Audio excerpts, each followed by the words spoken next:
শত শত শিক্ষার্থীর মৃত্যু যেই জ্যোতিকে কাঁদাতে পারেনি তাকে কাঁদিয়েছে শিল্পকলার পথ। কখনো টোকাই বলে, আবার কখনো নিজের ফেসবুক পোস্টে ছাগলের ছবি দিয়ে নির্যাতিত শিক্ষার্থীদের সাথে রসিকতা করেছিলেন জ্যোতি। এমনকি ছিলেন ছাত্রদের শরীরে গরম পানি ঢেলে দিতে চাওয়া আলো আসবেই হোয়াটসঅ্যাপ গ্রুপে। আওয়ামী লীগ সরকারের সময় সুবিধাভোগী শিল্পীদের তালিকায় জ্যোতির নাম থাকবে উপরের সারিতেই। এমনকি অভিযোগ আছে সাবেক সরকারের বিভিন্ন মন্ত্রী এমপিদের সাথে সম্পর্কের মাধ্যমে বাগিয়ে নিয়েছিলেন বাংলাদেশ শিল্পকলার গবেষণা বিভাগের পরিচালকের পদ। সেই জ্যোতি এবার পেলেন তার কর্মফল। শিল্পকলা একাডেমির পরিচালক পদে চুক্তিভিত্তিক নিয়োগে গত বছরের মার্চে যোগ দিয়েছিলেন এই অভিনেত্রী। হাসিনা সরকারের পতনের পর প্রথমবারের মতো শিল্পকলায় গেলে সহকর্মীদের তোপের মুখে অপমানে লজ্জায় শিল্পকলা একাডেমি ছাড়তে বাধ্য হন জ্যোতি। এ সময় শিল্পকলার কর্মকর্তা কর্মচারীরা জানান, যে জ্যোতিরা রক্ত ঝরার জন্য দায়ী তাদের আমরা সহকর্মী হিসেবে চাই না। জ্যোতি অফিসে আসায় অনেকে অবাক হয়েছেন। তাদের ভাষ্য, যিনি শিক্ষার্থীদের উপর হামলা করতে উৎসাহিত করেছেন তিনি কিভাবে আবার শিল্পকলার মাটিতে পা রাখে। অপমানিত হয়ে বের হয়ে যাওয়ার পরে অবশ্য জ্যোতি লাইভে এসে কান্নাকাটি করে নিজের পক্ষে সাফাই গাওয়ার চেষ্টা করেছেন।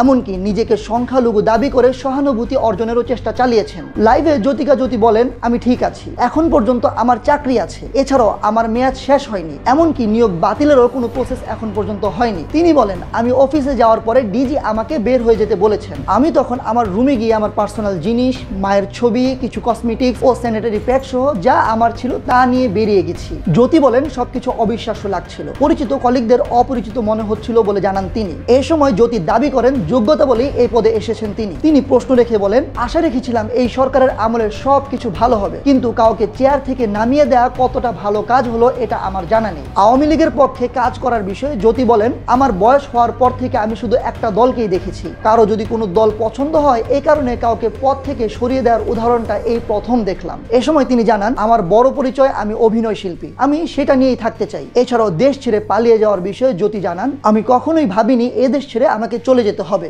এসব বিষয়ে জ্যোতিকে বাংলাদেশ টাইমসের পক্ষ থেকে ফোন করা হলে তিনি বারবার ফোনটি কেটে দিয়েছেন।